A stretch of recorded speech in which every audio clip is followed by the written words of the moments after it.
Olá, queridos estudantes da Humanidades Online, professor Sandro Massarani, e vamos nesta aula falar sobre a oposição ao regime militar, os tipos de oposição. Mas antes é importante salientarmos que o regime militar ele nunca foi fortemente ameaçado em sua estrutura, em sua existência. Nós vamos ter vários tipos de oposição, mas elas vão ser reprimidas com grande violência, né, seja violência física ou seja violência através da censura. Além disso, o regime militar, pessoal, ele tinha grande apoio, né, em vários setores da sociedade brasileira. Uma classe média mais conservadora apoiava o regime militar, a elite, setores mais fortes da igreja, com algumas exceções, né, tinha um apoio da política estrangeira, apoio dos Estados Unidos. Então, o regime militar, de certa forma, ele nunca foi ameaçado em sua existência. Porém, ele começa a se enfraquecer no final da década de 70, início da década de 80, a gente vai ver isso com detalhes, né, a inflação muito grande no Brasil, uma dívida externa também exorbitante. Mas mesmo assim, o próprio fim do regime militar foi coordenado e controlado pelos militares. Tá? Então, essas oposições elas têm grande importância, mas não conseguiram rachar, vamos dizer assim, ou fazer uma fissura significativa que pudesse colocar em risco a estrutura do regime militar, principalmente até meados da década de 70.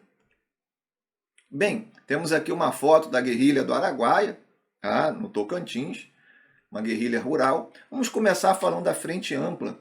Carlos Lacerda, João Goulart e Juscelino Kubitschek se reúnem no Uruguai para tentar fazer uma frente política, mas isso não vai ter sucesso algum.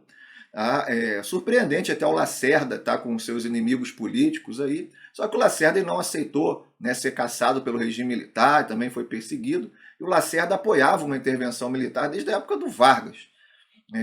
O Juscelino depois vai falecer no acidente automobilístico, João Goulart com um infarto, né, são até mortes meio polêmicas, principalmente a do João Goulart. Então a Frente Ampla ela não vai, né, ter um impacto pretendido.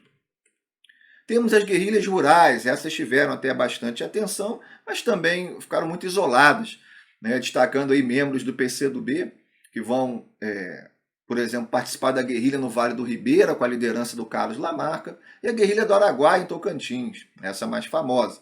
Mas as guerrilhas rurais foram desarticuladas pelo governo. É importante que em países como Cuba, Vietnã, a guerrilha rural deu muito certo, mas esses países tinham núcleo político no campo. Não era mais o caso do Brasil, né? O Brasil já tinha um núcleo político, um núcleo econômico, já em áreas urbanas. Por isso as guerrilhas urbanas vão ter um pouco mais de sucesso. O destaque aí para o Carlos Marighella, da Aliança de Libertação Nacional. A guerrilha urbana, por exemplo, vai atacar locais estratégicos como bancos, instituições políticas e principalmente sequestro de políticos estrangeiros. Ficou muito famoso o caso do embaixador americano Charles Elby, que foi sequestrado, né, por um grupo que tinha até a participação do jornalista Fernando Gabeira, escreveu o livro Que é Isso, Companheiro, né, narrando os bastidores, né, desse fato. Então a ideia de você sequestrar políticos estrangeiros era para soltar presos aliados. Né? Geralmente isso tinha chance de dar certo, porque, como eu disse, né, o Brasil já tinha um núcleo urbano, então a guerrilha urbana, de certa forma, foi um pouco mais eficiente, mas nada também colocasse nem de perto, né, alguma possibilidade de ruptura no regime militar. Os estudantes, né, a União Nacional dos Estudantes, a UNE, que era considerada ilegal, né, vai fazer uma oposição também ao regime militar, inclusive formando, constituindo os CPCs, Centros Populares de Cultura, né, onde buscava então trazer uma questão política para dentro dessa oposição, para outras pessoas, né, através das artes, enfim. Então tivemos aí a oposição de estudantes, os operários, principalmente no final da década de 70, começam a se opor bastante ao regime militar, né, o milagre econômico chega ao fim, então uma política de arroxo salarial do regime militar foi muito forte, e aí surge um novo tipo de sindicalismo, um sindicalismo bem diferente daquele da época de Vargas. O sindicalismo de Vargas, os sindicatos eram controlados pelo governo, né, e de certa forma apoiavam o governo. Já o novo sindicalismo aqui, com destaque, né, para o interior de São Paulo, né, para as greves do ABC paulista, esse novo sindicalismo era contra o governo e defendia até uma certa autonomia, né, entre os empregados e o patrão, com menos interferência até, de certa forma, do governo, uma certa autonomia. E setores da Igreja Católica também vão se opor ao regime militar. A cúpula poderosa não, vai apoiar, né, com algumas exceções, né, mas nós vamos ter aí alguns setores da Igreja Católica, né, escondendo pessoas perseguidas, protegendo e fazendo uma posição até mais direta. Tá? Bem, vamos falar um pouco das artes agora. Temos aí uma imagem da Tropicália, o movimento musical que vai também ser um tipo de oposição ao regime militar. A arte, pessoal, ela vai sofrer com a chamada censura prévia aos meios de comunicação. O que é a censura prévia? Antes de alguma obra de arte ser lançada, ela poderia ou não ser censurada. Não é como uma censura mais comum, onde a obra sai, ela é veiculada e depois é censurada. Então, nós vamos ter os censores, né, funcionários, né, do governo, de diversos jornais, né, gravadores de música, analisando também roteiros de novela, de peça de teatro, filmes, todo tipo de manifestação artística, né, tiras de jornal, e aí vão permitir ou não que aquela arte seja veiculada. Bom, a Tropicália, o tropicalismo, né, com grande destaque para o Caetano Veloso, Gilberto Gil, cai bastante em prova a Tropicália. É um movimento, pessoal, influenciado por algumas inovações artísticas, como o uso de instrumentos elétricos, e pela revolta estudantil da França em 68, né, que a gente vê quando a gente comenta até sobre Guerra Fria, nosso curso de História Geral. A ideia de é proibido proibir, né, uma coisa mais anárquica. Mas a Tropicália, ela foi muito criticada na época por outros setores de oposição, porque não era uma oposição engajada, política, nesse sentido.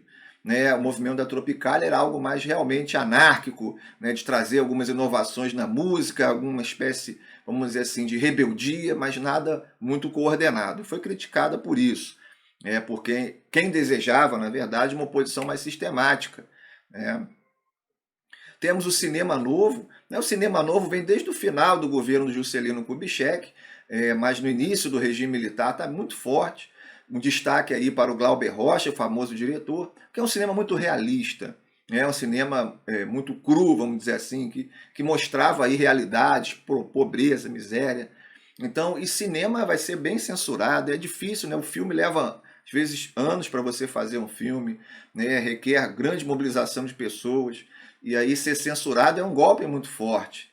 Né? Então, o cinema novo vai praticamente, no cinema brasileiro, vai se resumir às chamadas pornochanchadas, que eram comédias com tons pornográficos, né? Que aí não eram censurados esses filmes, e um cinema mais crítico vai ressurgir somente na década de 90.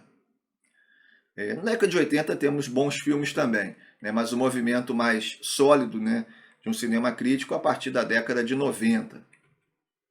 Bem, temos o teatro de arena, que é um teatro com muita improvisação, né, muito improviso, também uma sólida forma de oposição ao regime militar. Vários atores de teatro vão ser perseguidos, então o teatro também foi aí uma importante forma de oposição. Jornais e músicas, né? Jornais como Pasquim, né? Músicos como Chico Buarque, né? Vão ter aí participação bem fundamental, né, na oposição. Muitas vezes, né, colocando de maneira indireta as suas mensagens. Né? Então nós temos, por exemplo, o grande cartunista em fio, né, meu cartunista preferido. Ele dizia que desenhava 15 tirinhas, eram aprovadas 3, 4, mas essas 3, 4 tinham críticas, né? Chico Buarque também, em suas músicas, né, vai colocar várias críticas de forma subliminar, né, e tal, para poder não ser, né, censurado. É o famoso drible em relação à ditadura. E, por fim, temos a oposição do MDB. A oposição do MDB inicialmente foi muito fraca, né, uma espécie de oposição consentida, mas vai se consolidar muito no final da década de 70. Começa a eleger vários candidatos, deputados, senadores, né, e aí sim isso vai preocupar o presidente Geisel, que vai assinar o pacote de abril, reorganizando o número de deputados, a gente vai ver isso. Então o MDB vai se tornar uma oposição, né, de certa forma, forte e vai causar aí preocupação ao regime militar. Mas, de certa forma, pessoal, como comentamos, esses são os principais tipos de oposição, mas não vão colocar em risco a existência do regime militar em si, mas vão trazer tumulto, vão trazer problemas para o regime militar, e o regime militar vai responder com grande violência, seja a violência física ou a violência né, da censura. Espero que tenha aprendido bastante. Bons estudos e até a próxima aula.